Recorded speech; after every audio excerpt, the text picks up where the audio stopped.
almost every day over the last couple of weeks, and I'm going to continue traveling there this week. The devastation that I've witnessed is hard to describe. Homes and businesses flooded and destroyed, roads and bridges completely washed away. I've assured families and local officials on the ground that we will pursue all available assistance for the area's long-term recovery. And for the past 11 days, we've continued a massive, around-the-clock response to this unprecedented devastation brought to Western North Carolina by Hurricane Helene. Thanks to the historic, highly coordinated effort among state, local, and federal partners and our volunteers, we've made significant progress. Power outages are now down under 81,000 from 1 million. Almost 700 drinking water systems in the disaster counties are back to normal, with more coming online each day. AT&T and Verizon have reported 80% of outages have been repaired. There are 17 shelters open for people who need them. 18 of the 29 school districts and counties affected by this disaster are back open, and we're in touch with local officials to support the reopening of the remaining 11 school districts. FEMA has approved about 126,000 people for individual assistance, with more than $60 million already paid to these people. FEMA is also paying for temporary stays for 2,500 people in hotels. And together we're working on more temporary housing. To apply for FEMA assistance, go online to disasterassistance.gov, or you can download the FEMA app or call 800-621-3362. There is a lot more being done, but it's clear that we're still at the beginning of this recovery, and much more work remains ahead for Western North Carolina to recover stronger than ever, and it will. I'm so grateful for the work of so many people to help our neighbors and begin to rebuild our communities.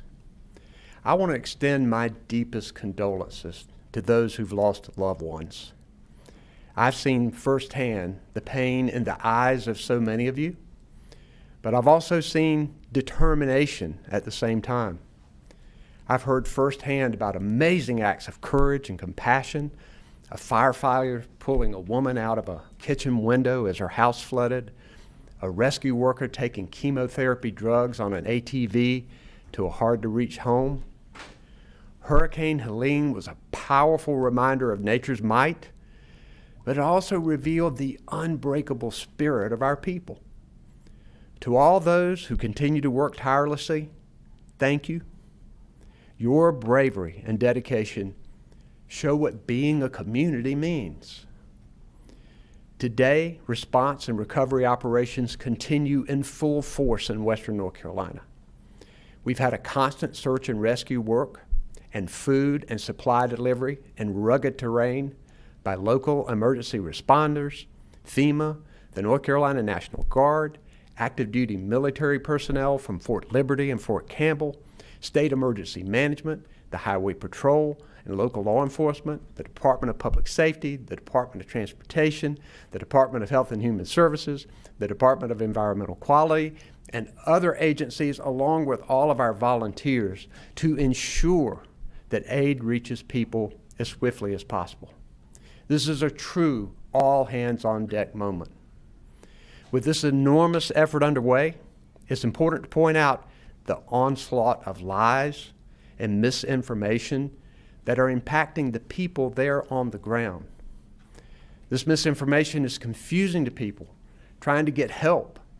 It's demoralizing and dangerous for people working so hard to deliver that help.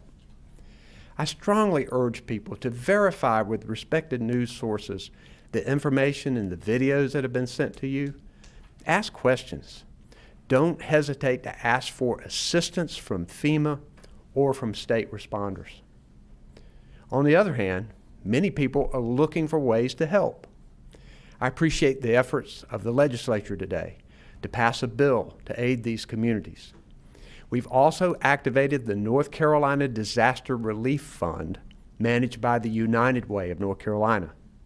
Donations to this fund go directly to organizations providing relief on the ground. For more information and to make a donation, visit nc.gov/donate. I'm heartened by the progress that's being made, but we know the road to a full recovery is long, and we must be committed to work together until Western North Carolina is fully restored. Today, I'm joined by Emergency Management Director Will Ray, FEMA Administrator Dan Criswell, Major General Todd Hunt, the Adjutant General of the North Carolina National Guard, Secretary of Health and Human Services Cody Kinsley, Secretary of the Department of Environmental Quality Mary Penny Kelly, the Secretary of the Department of Transportation Joey Hopkins, the Secretary of the Department of Public Safety Eddie Buffalo. Our American Sign Language interpreters are Nicole Fox and Brian Tipton, and behind the scenes our Spanish language interpreters are Jackie Mativier and Erica Kugler. We'll first hear from Emergency Management. Will?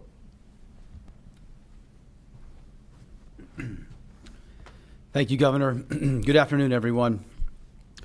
The response and recovery operations across Western North Carolina continue in full force. This is a historic disaster, the magnitude of which we have never experienced before in our state.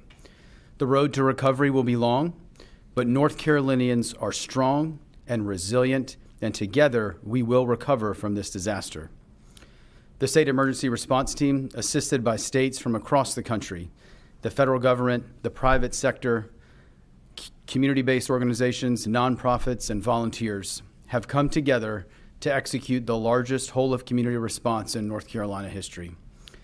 These dedicated organizations are continuing to work around the clock to respond to the needs of our mountain communities. Goods and services are steadily flowing into impacted communities. Over 1,600 responders from 35 states remain in the impacted area to support the response and recovery efforts. These resources include search teams, public health nurses, emergency managers, logistics specialists, and more. Their combined efforts have resulted in the successful rescue of hundreds of North Carolinians. The North Carolina Office of State Fire Marshal continues to coordinate North Carolina firefighters and apparatus to assist local responders in the hardest hit areas and are working closely with impacted fire and rescue departments to ensure that their responsibility is sustained. As of today, there are 380 North Carolina firefighters with over 65 fire trucks on deployment in Western North Carolina. The North Carolina Search and Rescue Program, North Carolina National Guard, and partners from federal teams and other states have assisted thousands of people who needed rescue, evacuation, and other assistance. 15 county emergency operations centers remain activated, with 25 county states of emergency and 52 municipal states of emergency in place. As the governor said, there are 17 shelters open, with 715 residents being served along with 122 pets. The Mass Feeding Task Force has 3 sites operational, continuing in Buncombe, McDowell, and Watauga counties, and continue to assist other feeding operations in concert with our local partners, including 45 mobile sites across 13 counties. There have been over 360,000 meals provided to impacted communities as of today. FEMA currently has over 900 personnel on the ground, setting up assistance centers and distributing information to impacted communities for financial support. These individuals can be identified by their FEMA logo apparel and federal government identification. There are disaster survivor assistance teams in Western North Carolina neighborhoods across 22 locations and 10 counties as of this morning. To date, there have been over 134,000 North Carolinians that have applied for FEMA individual assistance, with over $60 million approved for disbursement directly to those survivors. I want to thank FEMA for their commitment to ensuring that disaster survivors get expedient access to financial assistance for immediate needs. Additional programs are being stood up in rapid order to provide further assistance to impacted North Carolinians, to include transitional housing assistance and the direct housing program. Disaster recovery centers are being opened in the impacted communities for those needing assistance to receive information and to help facilitate applications.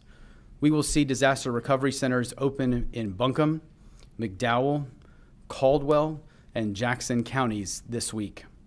There will be additional sites announced as plans are being finalized in close coordination with our local partners. The North Carolina National Guard has deployed 3,500 total personnel, along with a force of 33 rotary wing aircraft and 1,300 vehicles. The mission continues to be rescue, route clearance, commodity distribution, and resupply to critical functions. There are roadways that remain closed largely due to the impacts from flooding. Railroad operators continue their damage assessments, and repairs have begun in many areas, with restoration of rail access coming back online in the next 2 weeks. There are 53 wastewater treatment plants in the affected area that are now operating under normal processes. 28 wastewater treatment facilities are partially operational, with some operating on backup power. I would especially like to say thank you to NC Waterworn, a collaborative of water treatment and public utilities specialists from across the state that have deployed to assist with bringing these critical infrastructure facilities back online quickly. There are areas in the mountains that are still experiencing cellular and data outages. Our telecommunications partners are reporting that they have successfully restored 80%, as the governor said, of these outages, and work continues around the clock. If you're in Western North Carolina and your cellular device isn't reconnecting to a network, as a reminder, please turn off your phone, turn it back on again to allow your phone to find a network if one is available in your area. The state's 911 centers are stabilizing, and those that need emergency assistance should continue to call 911. Please beware of temporary fiber lines while conducting cleanup operations.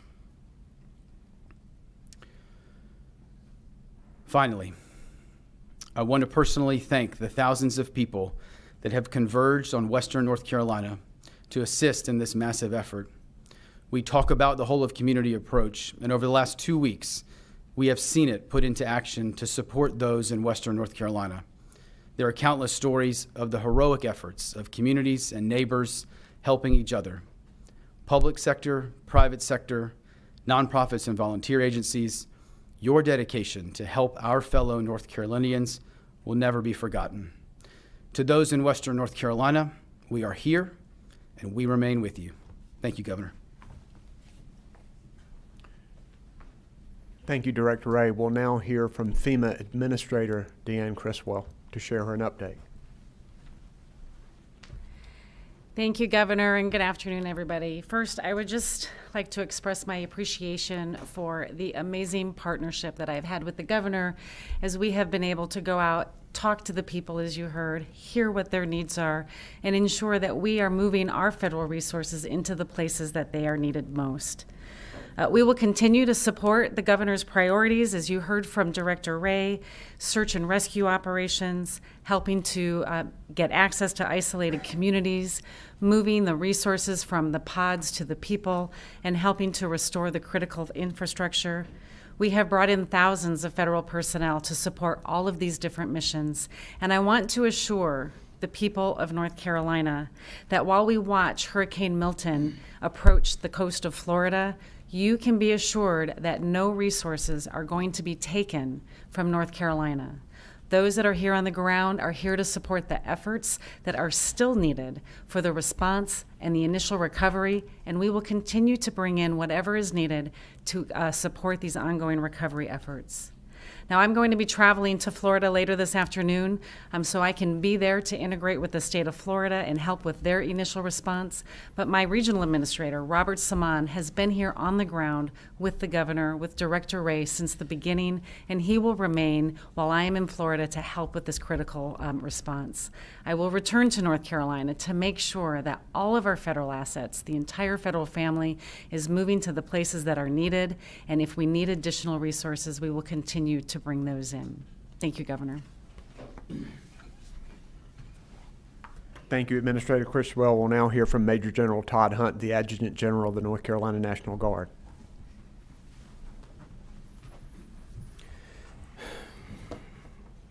Thank you, Governor. And Before I begin, I want to again thank the soldiers and airmen of the North Carolina National Guard and our active duty for their Herculean efforts as they provide relief to the citizens of Western North Carolina.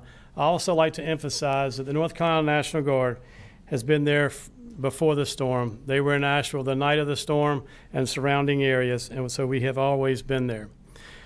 Like was previously mentioned, the North Carolina National Guard and active duty combined have over 3,500 personnel in the area, almost a little over 1,200 vehicles that are working this area diligently. And as of today, we have delivered almost, or actually a little over, 5,000 tons of commodities. We've flown almost 800 flight hours, which is normally twice what a unit would do. And that's been done with North Carolina National Guard and active duty aviation. We've been providing search and rescue along the way with resupply commodities, and as of today, we are providing needed medicines to the citizens of Western North Carolina.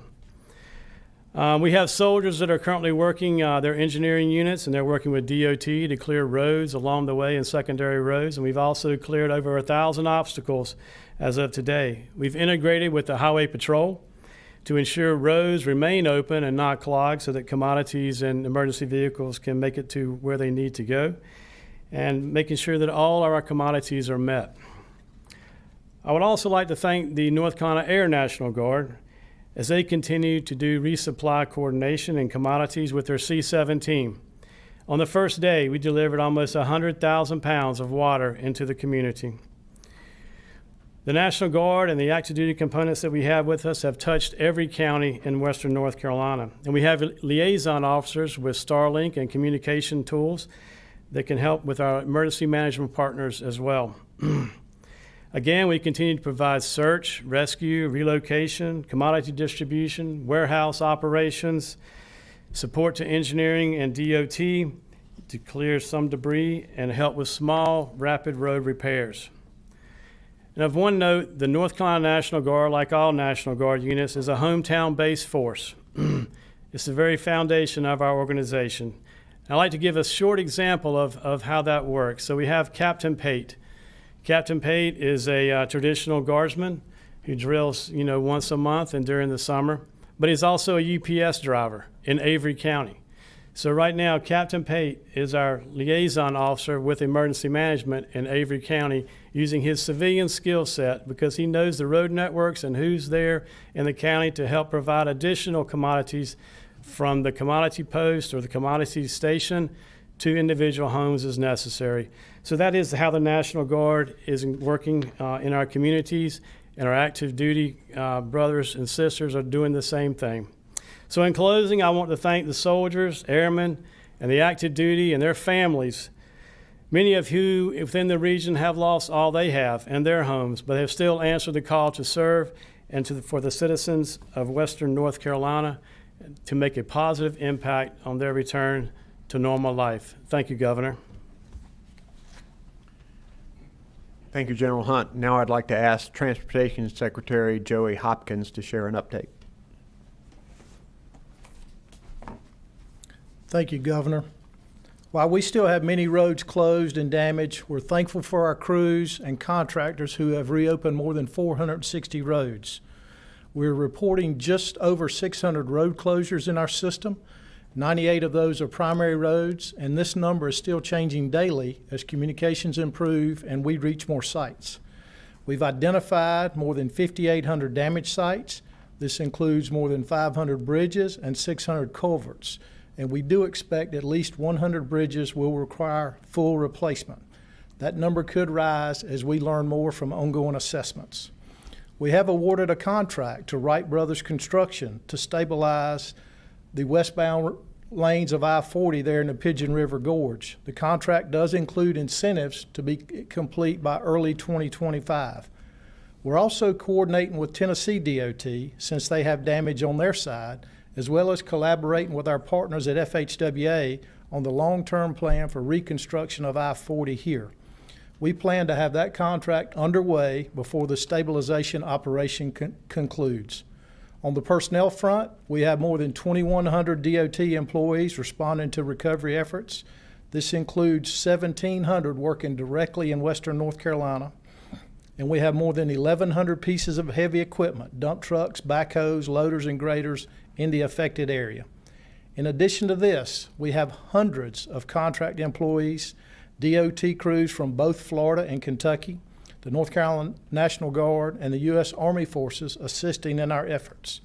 There are still areas in 10 counties that have limited access to the state highway system. This access may be by ATV or footbridge or even by National Guard vehicles, and we're working to provide improved access to these areas as fast as possible. Our crews and assistants continue to make steady progress. We have more than 2,300 debris sites on our state highways, and our cut and shove operations are complete or nearly complete in every county. Some locations are now transitioning to reconstruction, but progress does vary by county because of the amount of damage. We are now in the process of rotating our staff to provide relief for those initial response teams. Also, we're increasing crew transfers and adding support equipment as needed. I want to reiterate that non-essential traffic is hindering our efforts to get roads open back up. Crews are having to stop work to allow traffic to pass through damaged areas. To help us get roads open, cleared, and open as fast as possible, we again ask that traffic use alternative routes. They stay outside of the impacted areas to get through western North Carolina. We do have some truckers using roads that were not designed or even constructed to handle truck traffic. And because of this, we have had to close some roads or even restrict access on some routes in western North Carolina to prevent trucks from getting stuck in tight turns. To emphasize this, we've done a number of alerts through social media, through our website, drivenc.com, through cell phone alerts, and other ways to get this word out. On the DMV side, we have 6 driver's license offices in western North Carolina that are still closed, and 2 license plate agency offices that are closed. Some of our driver's license offices are not able to do road tests at this time, and I recommend that you call or check before you go if you need those services. We're very thankful for the coordination of our many partners during the recovery of this devastation that Helene has left behind, and I'm grateful for the support we've received from the State Highway Patrol, from Emergency Management, from the North Carolina National Guard, U.S. Army Forces, and even other state DOTs, contractors, utilities, and even our communication partners. Also, we've had numerous private companies and even countless volunteers step up to clear highways and even repair roads in some communities. And I want to say thank you to everyone that's done that. Really appreciate that, and we are here for the long haul too. And that's all I have for today. Thank you.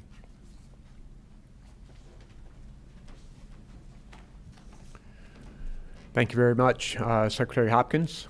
Also want to recognize we also have the commander of the North Carolina Highway Patrol here with us. We'll now hear from the Secretary of the Department of Health and Human Services, Cody Kensley.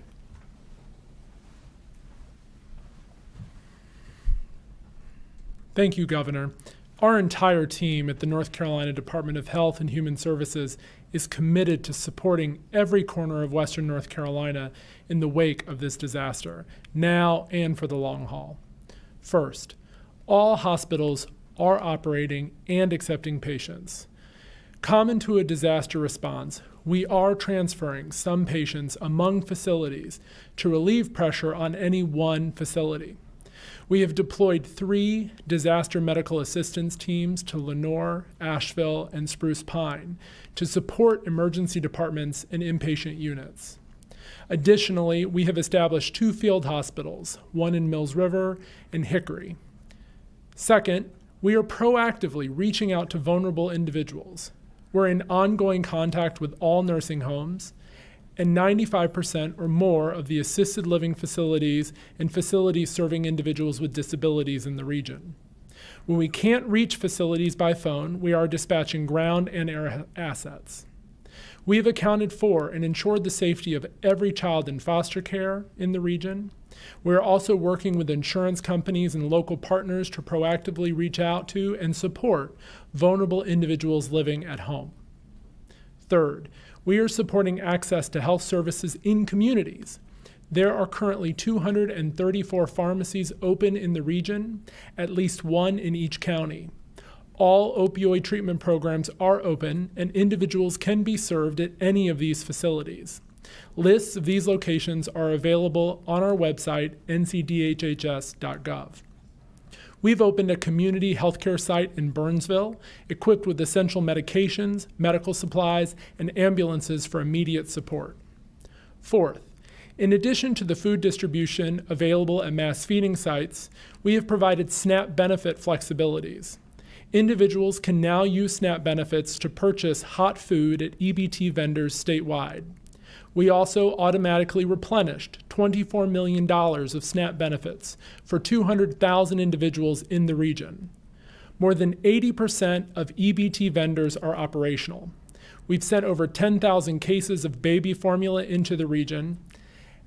Remember, access to safe water remains a top concern. Please be aware that any water for drinking, well or otherwise, that have been impacted by floodwaters is potentially not safe to use. Please visit our website or your local health department for water safety resources and additional information. Tragically, at this time, we have had 88 confirmed storm-related fatalities. We have 6 fatality recovery teams in the region and a central processing site. We will work quickly and methodically through this process, supporting and informing families along the way.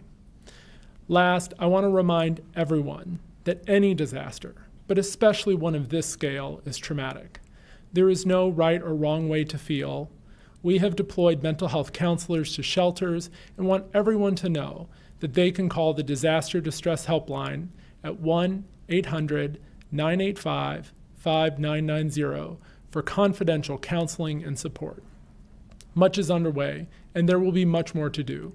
We all remain committed to the health and well-being of everyone in the region, mind and body, for the long haul.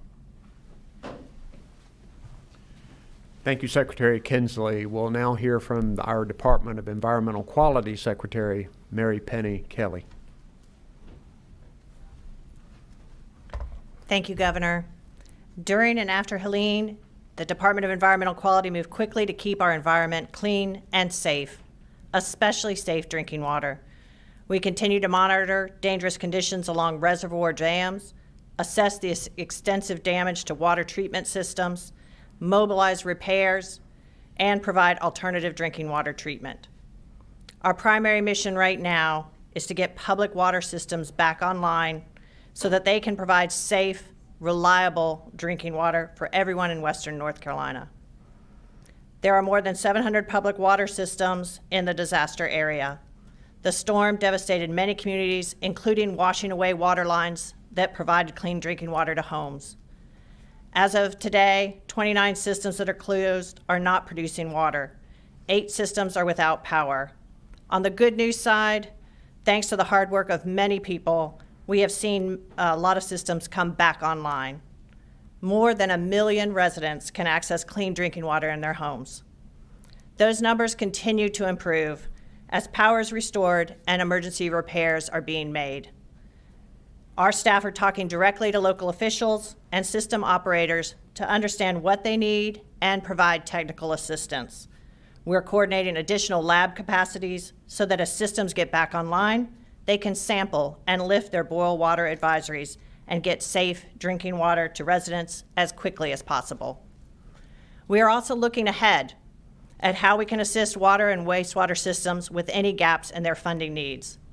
For updates on water system status, visit our website Storm Dashboard or the mobile app unit that was built and launched last week. On the sanitation side, there are more than 200 water systems total. 20 treatment plants are closed due to significant damage, and 28 systems have no power. The good news, right now, 18 of the 25 major wastewater facilities and a number of small systems remain operational. We are working with our partners here at the Emergency Operations Center, including EPA, FEMA, and the Army Corps of Engineers, to identify and visit sites that are unaccounted for.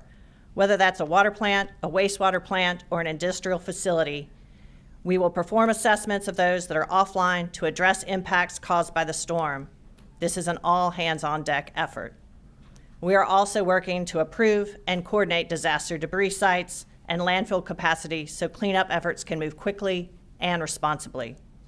I want to thank the DEQ staff who have been working in the field and with our partners here at the Emergency Operations Center since the activation nearly 2 weeks ago in working on monitoring dams, assessing the infrastructure during the storm, and supporting the response since.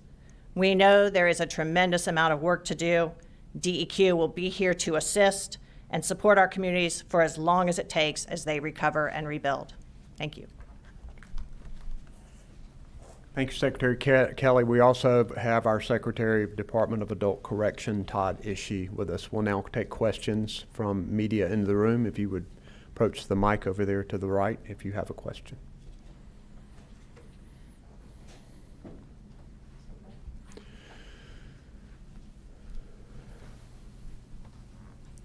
Hey, Governor. Nick Oxner at WBTV. My question's actually mostly DOT related, and it's kind of two-pronged.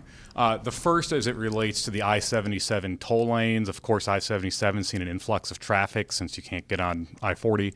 I-77 Mobility Partners have said they capped tolls, but there's not many specifics on what that cap has been, and we've not been able to get any answers from DOT or I-77 Mobility Partners on how much additional revenue I-77 Mobility Partners has captured as a result of this surge traffic. My second DOT question relates to permits. Sure. Secretary Hopkins, can you provide an answer to that, please? Yes, sir. Thank you, Nick.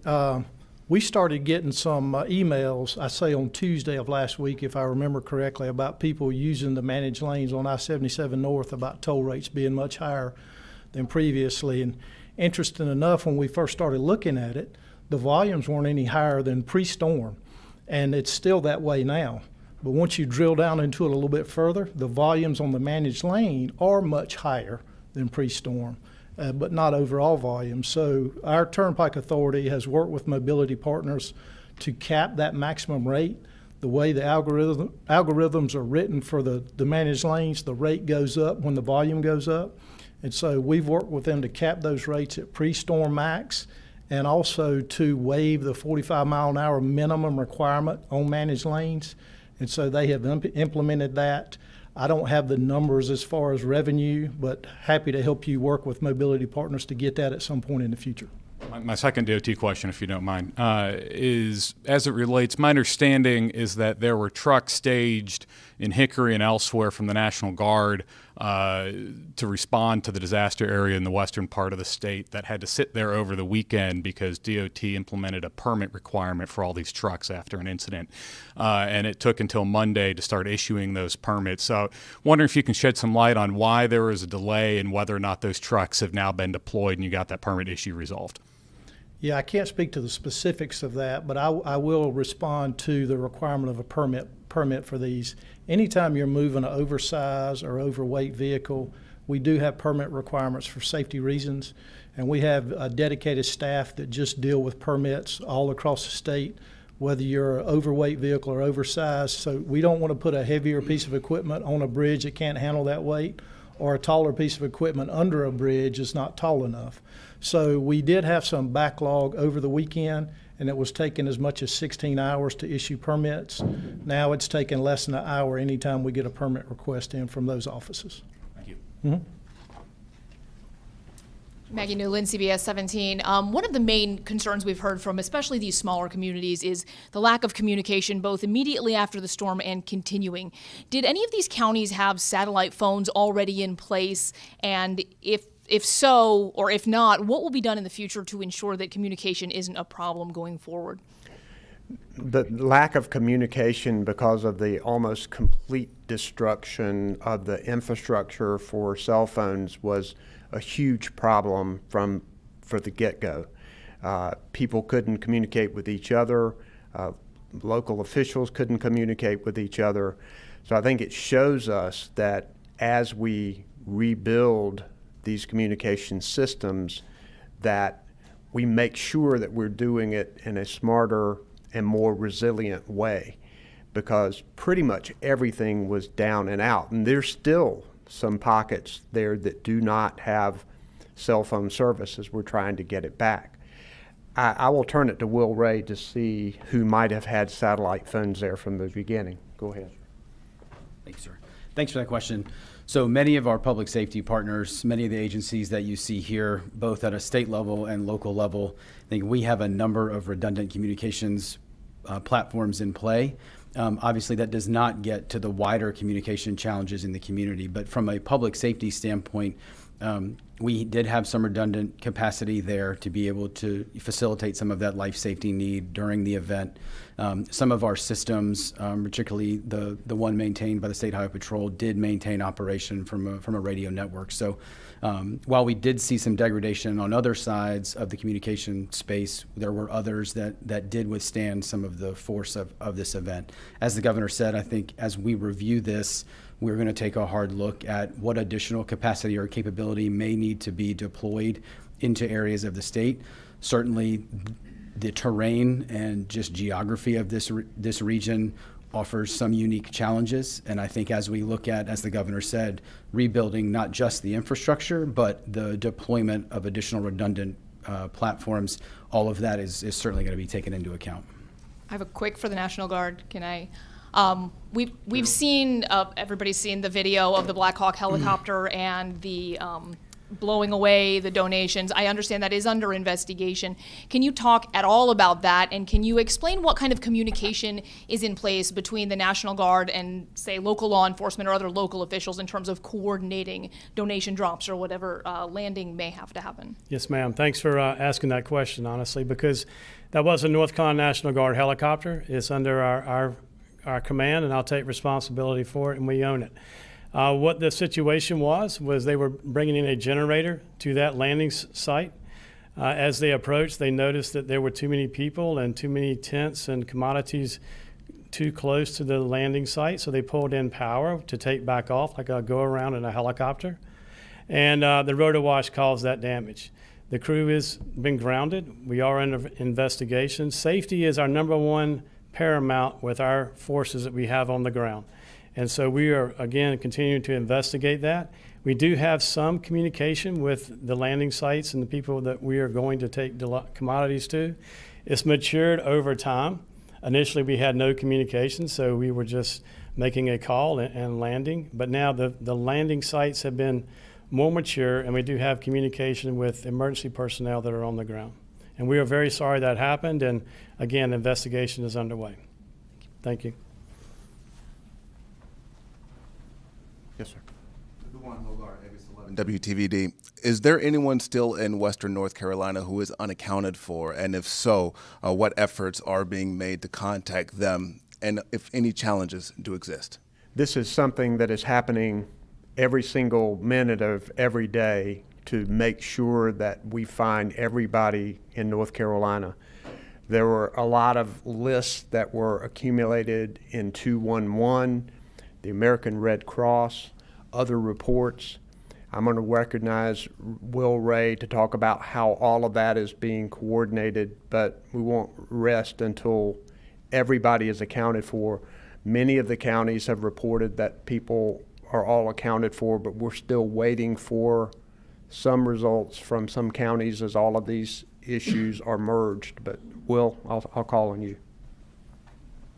Thanks for that question. I think, as the governor said, the reason our first operational priority remains search and rescue is for that reason. I think all the agencies you see here, the agencies that are operating in the EOC and down forward deployed in the field, we are still committed to finding all North Carolinians. As the governor said, there are a number of avenues that have been put out publicly where folks can report loved ones or friends or family that are otherwise unaccounted for. One of the things we are doing is making sure that local law enforcement has all of that information that's available, that as I think one of the other briefers said, they are the ones that know the community. They know the neighborhoods, they know the areas, they know the people around them. And so we want to make sure that we've equipped local law enforcement with the best information that we have available.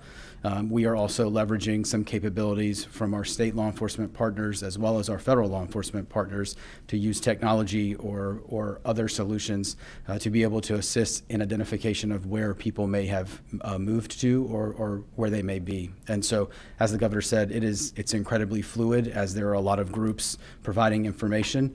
Our goal, I think, is to provide that actionable information as locally as possible so that it can be actioned quickly and we can continue to work through that.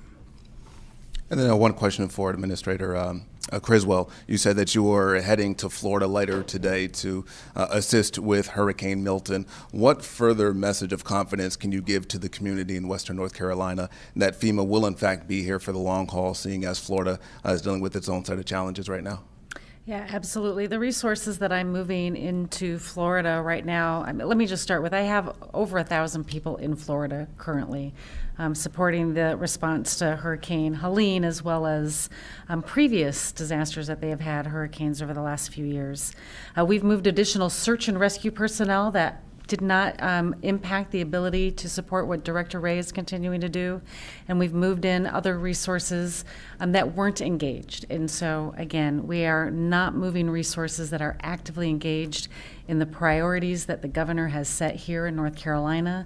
We are moving resources, especially as they've been released from places like South Carolina, Georgia, or Tennessee, where we had them initially. And as those situations stabilize, we're able to reassign or move those resources into other areas. But we also, again, this is the federal family.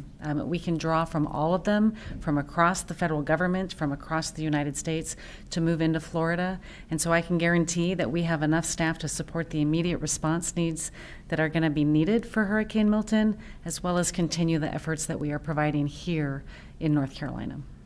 Thank you. Adam? Real quick follow-up to the last question. How many people are missing right now that you know of? Well, I'm going to turn that over to you.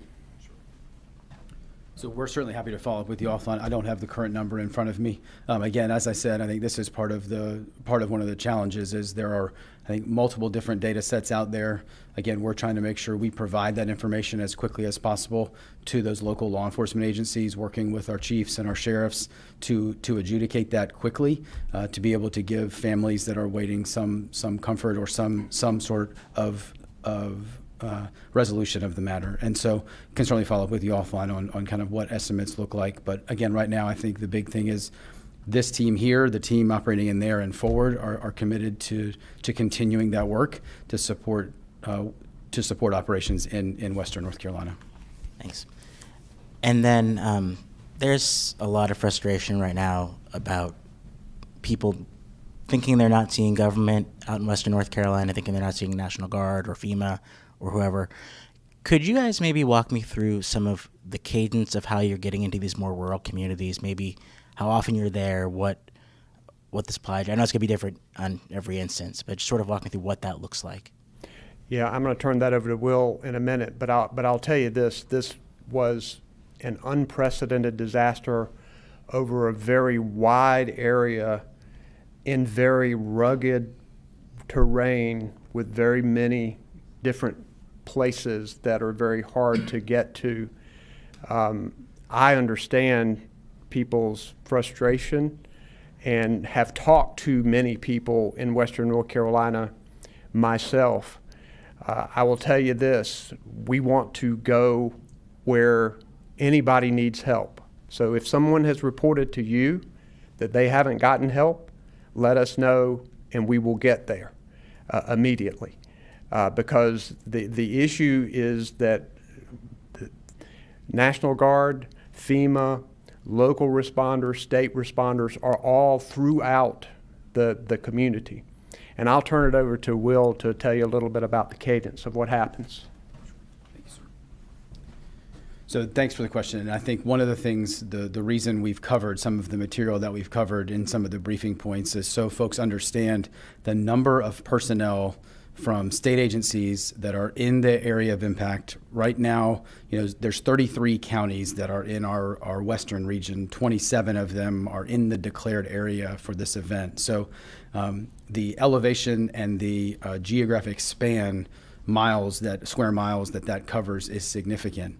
But we can go down the line here and talk about the hundreds or thousands in some cases of personnel that are operating in that area. And again, we can certainly drill down into those details, into who's where.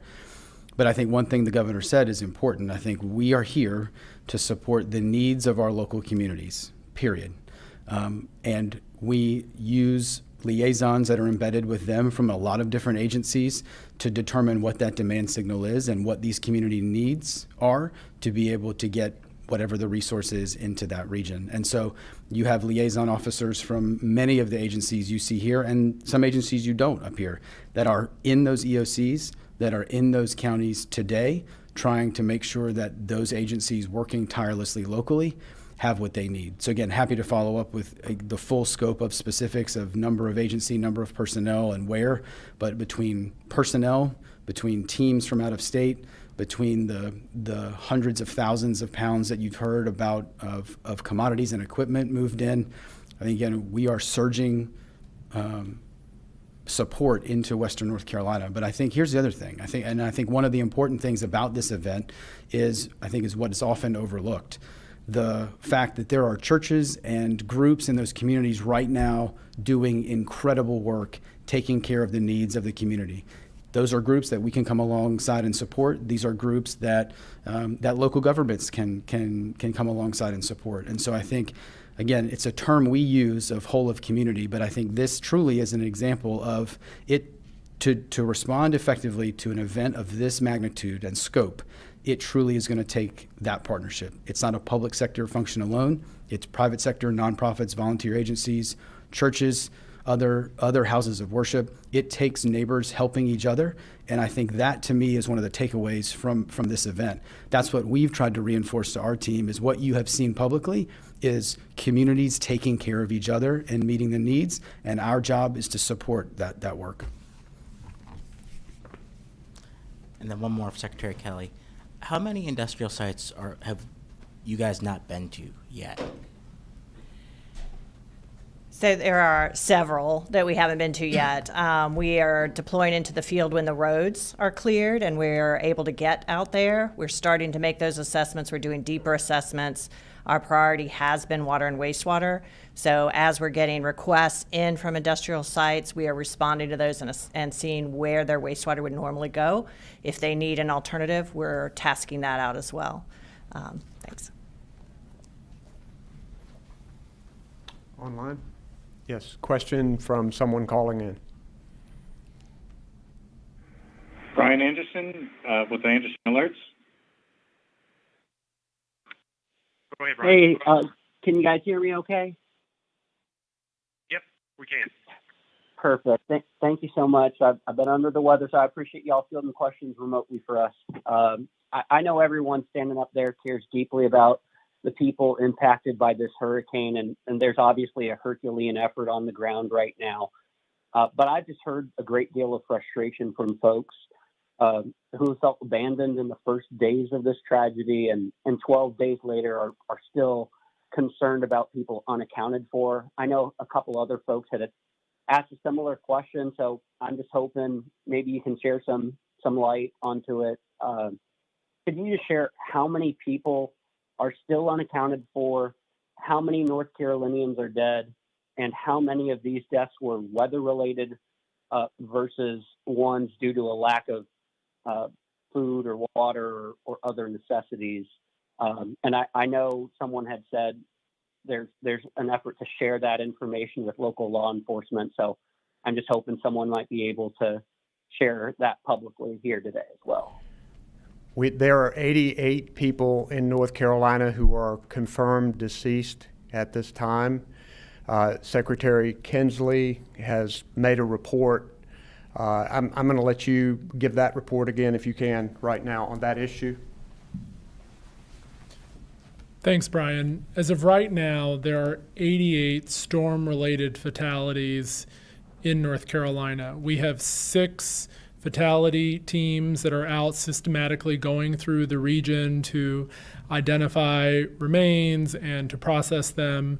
We will always prioritize identification and quick communication with family members, and we'll continue to update that number every day.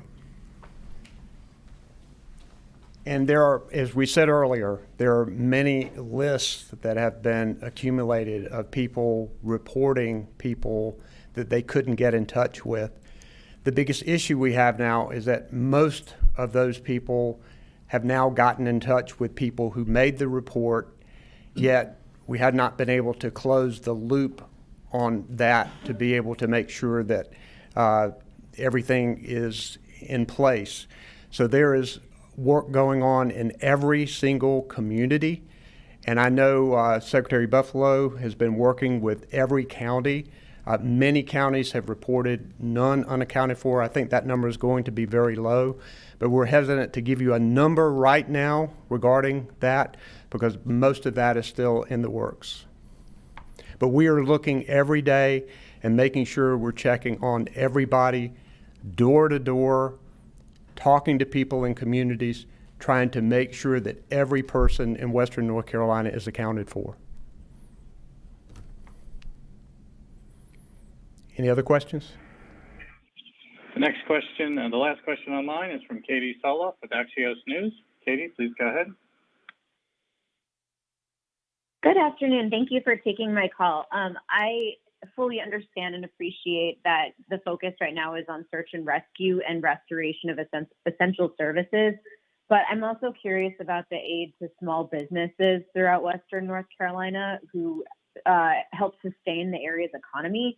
Aside from loans and things of the nature, what sort of assistance is going to be provided at the state level for those businesses? Anything in the forms of like grants or any sort of COVID type relief we can expect? Because this destruction was so massive, we're going to have to be creative about the relief that we give Western North Carolina. And I believe that's going to mean direct assistance to small businesses to help them recover. Many of them right now are wiped out, and it will be a while before they can rebuild and reopen. And many of them aren't going to want to take the chance on a loan, even on really good terms, because they don't know what the future looks like for them. So in order to ensure that we restore Western North Carolina and make sure that we help develop the backbone of our economy, which is small businesses, I think the legislature, and we need to be creative with our federal partners as well, ought to provide some more assistance to small businesses rather than just loans. We also need greater unemployment insurance for the employees of those small businesses who no longer have jobs, because we want to keep them in the area and to keep them available for when Western North Carolina comes back. I've talked to a number of small businesses who are so deeply saddened that they put so much into these businesses and they have employees who depend on them. So I think we're going to have to do that, and I'm ready to work with the legislature, with Congress, with federal agencies to make sure that we rebuild Western North Carolina, and that we do it with small businesses being at the forefront of this effort outside of all of the humanitarian effort that we're doing now.